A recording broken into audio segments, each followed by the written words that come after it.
Hello friends, welcome to my YouTube channel Akshay education hub. Rajasthan GK की class चल रही थी, जिसमें राजस्थान जो हिस्ट्री है, राजस्थान का जो इतिहास है, उसमें मेवाड़ का इतिहास टॉपिक चल रहा था। इसका पार्ट नंबर 6 आज लेकर के आया हूँ मैं आपके सामने। बने रहिए आपके अपने इस चैनल पर। आज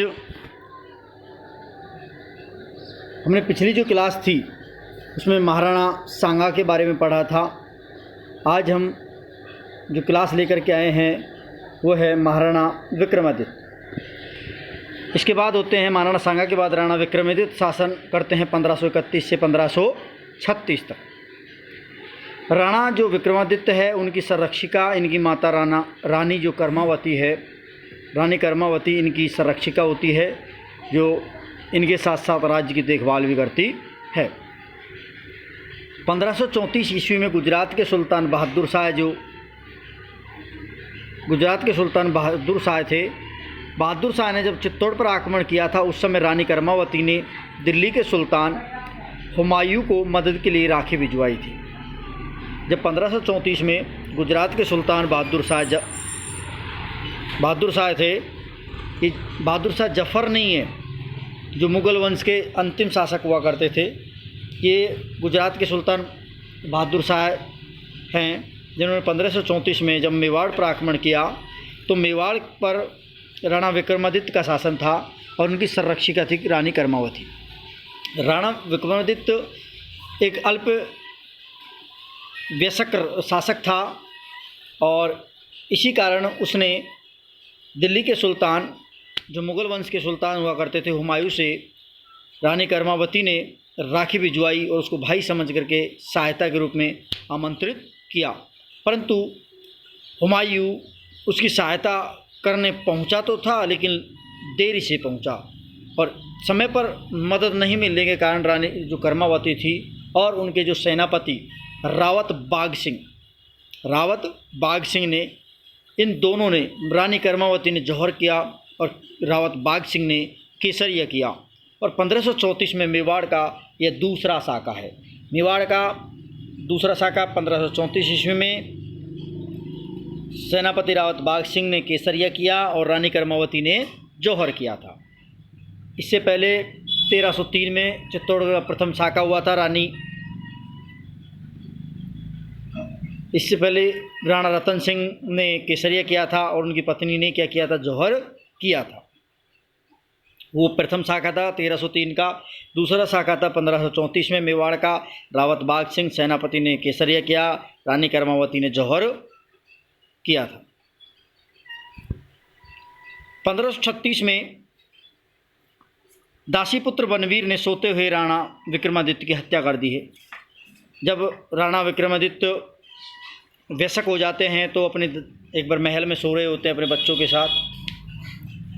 जब बच्चों के साथ सोते हैं तो इनका जो सौतेला भाई है बनवीर था, वो चित्तौड़ पर अपना शासन स्थापित करना चाहता था और इसी लोभ की वजह से बनवीर ने सोते हुए राणा विक्रमादित्य की हत्या कर दी। और राणा विक्रमादित्य की जब हत्या कर देता है तो बनवीर ने जब विक्रमादित्य की हत्या की तो उसके साथ ही जो धाय माँ थी, पन्ना धाय, उसने अपने 12 वर्षीय पुत्र चंदन की बलि दे करके अपने पुत्र उदय सिंह, विक्रमादित्य के जो पुत्र उदय सिंह को सुरक्षित कुंभलगढ़ किले के जो किलेदार आशा देवपुरा के पास पहुंचा दिया। तो बनवीर ने जब उदय सिंह की हत्या का प्रयत्न किया तो पन्नाधाय ने अपने पुत्र चंदन, जो 14 वर्षीय था, की बलि दे करके उदय सिंह के प्राणों की क्या की थी, रक्षा की थी और उदय सिंह को सुरक्षित कुंभलगढ़ के किले के किलेदार आशा देवपुरा के पास क्या कर दिया, पहुंचा दिया था। 1537 ईस्वी में कुंभलगढ़ के किले में उदय सिंह का प्रथम राज्याभिषेक हुआ था। ये काफ़ी बार पूछा भी जाता है कि मेवाड़ का वह कौन सा शासक है जिसका 2 बार राज्याभिषेक हुआ था। एक बार तो 1537 में और दूसरा हुआ था 1540 में।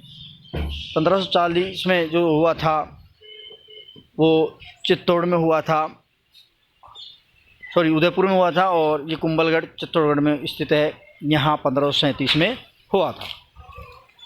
इसके बाद आते हैं राणा उदय सिंह। इसके बाद शासक आते हैं राणा उदय सिंह। राणा उदय सिंह ने जोधपुर में, जो जोधपुर के राव मालदेव है, राणा उदय सिंह ने जोधपुर के राव मालदेव की सहायता से 1540 में बनवीर को पराजित कर चित्तौड़ पर पुनः अधिकार कर लिया।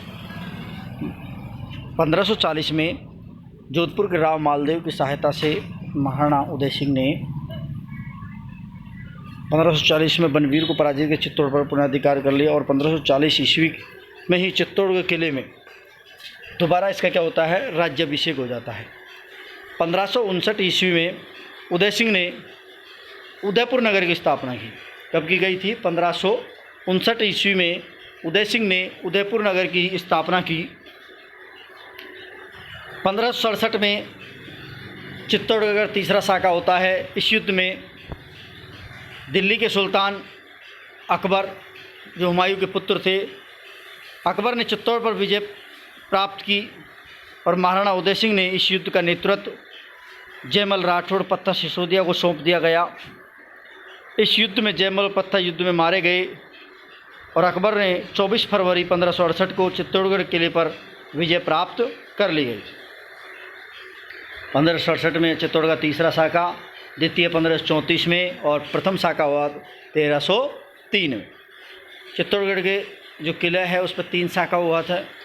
पहला 1303, दूसरा 1534 और तीसरा 1567। पहला अलाउद्दीन खिलजी के समय, और दूसरा गुजरात के शासक बहादुर शाह के समय, और तीसरा हुआ था अकबर के समय। और ये 24 फरवरी और 1568 को चित्तौड़ के किले पर पूर्णतः अकबर का क्या हो गया, आधिपत्य हो गया था। अकबर ने इस युद्ध में जयमल और पत्था की वीरता से प्रसन्न होकर आगरे के किले के दरवाजे पर जयमल और पत्था सिसोदिया दोनों की क्या बनाई थी, मूर्तियाँ, संगमरमर की मूर्तियाँ बनाई थी।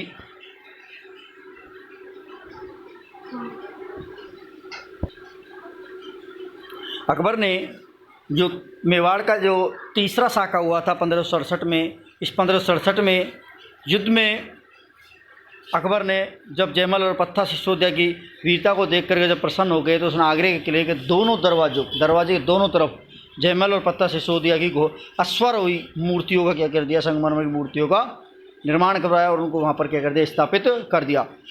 बीकानेर के किले पर भी जयमल और पत्था जो सिसोदिया है उनकी मूर्ति लगी हुई है।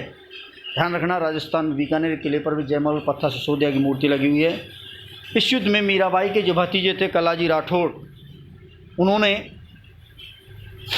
पत्था जो थे, उनके चाचा थे पत्था की जो कंधे पर बैठ करके जब अकबर से जब युद्ध किया, तो ऐसा लग रहा था कि जैसे 4 भुजाओं वाला देवता। कैसा लग रहा था? 4, क्योंकि 2 भुजाएँ तो पत्था सिसोदिया की और 2 इसकी, तो क्योंकि पत्था सिसोदिया का धड़ युद्ध में कट चुका था, इसी कारण पत्था सिसोदिया के कंधे पर बैठ कर के बिना धड़ के लड़ा था।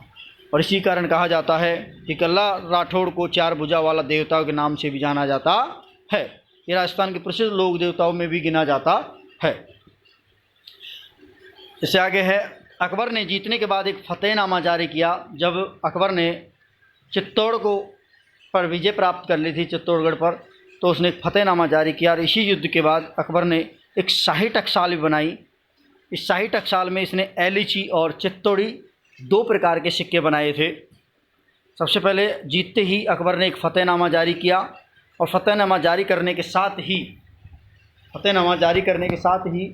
इस युद्ध के बाद अकबर ने एक शाही टकसाल बनाई, जिसमें एलीची और चित्तौड़ी नामक 2 सिक्के बनाए। महाराणा उदय सिंह ने